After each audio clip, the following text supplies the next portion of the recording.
Hey everyone on YouTube, I decided to bring out something else from my childhood past.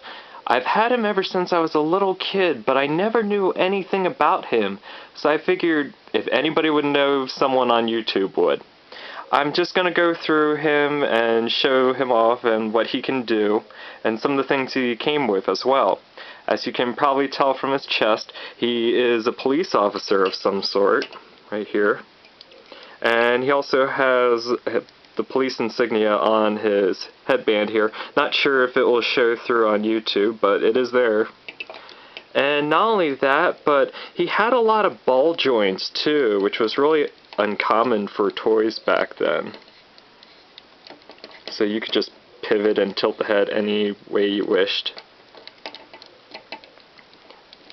And his arms actually worked in the same type of way too. You could pose them. His hands too. They go up and down and what have you.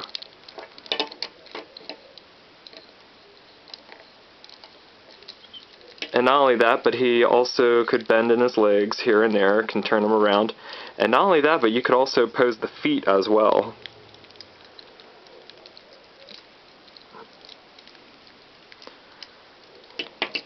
Now, he also came with his suitcase of items, and this was always a trip. It was like this military issue suitcase, I guess.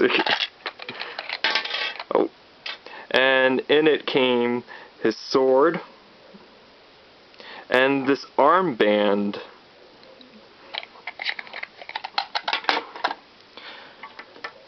Now you're wondering, how does he use these things? Well, the armband works like this. Oh, let me see if I can get a better angle for you all to see. Okay. Right here is a little pop-up area. Like so. I'm just going to look away from the camera for 1 second. That way I can stick this in. And what you do is you take this item, stick it in here, and then you pop this on top. Come on. There we go. It'll look like this. Oh. Ah, shoot.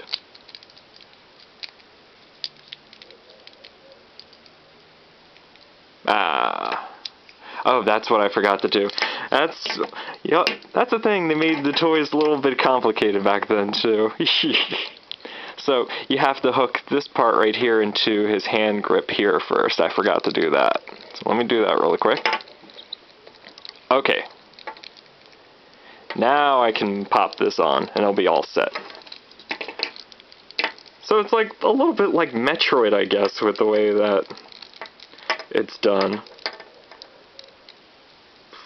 That would pop out here. Now this part always confused me. I wondered what this part was for. And I had a few ideas what it was for. I always, like, when I was a kid, I used to say, oh yeah, this is going to be my super special final move, is to stick the sword on here, and then aim it at whoever was coming, and then shoot it off.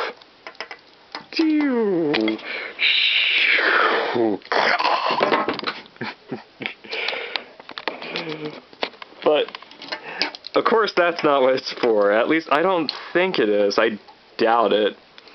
Just something that I made up in my head. Let's see. As to the sword, you just stick it in the top here.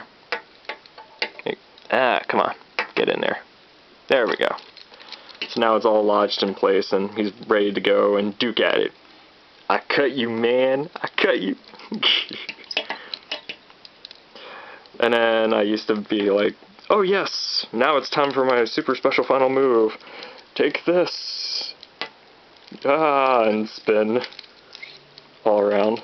Oh, nope, not that way. Yeah.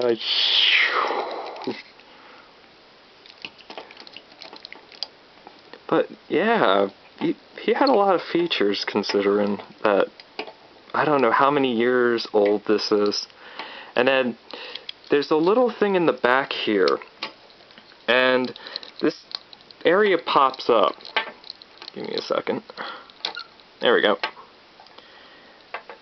And something must hook back here. I don't know if it was something else that was sold separately from the figure, like an extra upgrade, like kind of like the Gundams have with the wings and everything else and what have you. So that's always, I never known. But it's just funny looking at this now and all the things I used to do and make believe with him way back when. He was a really cool little action figure. There was one little identifier, which was on the case on the bottom. I don't know if you'll be able to see that or not. I'll read it off for you. It said that it was Takara Japan, NTV, and then there's a copyright and some I don't know if it was Japanese or Chinese figures or kanji there. But yeah, just he was really cool.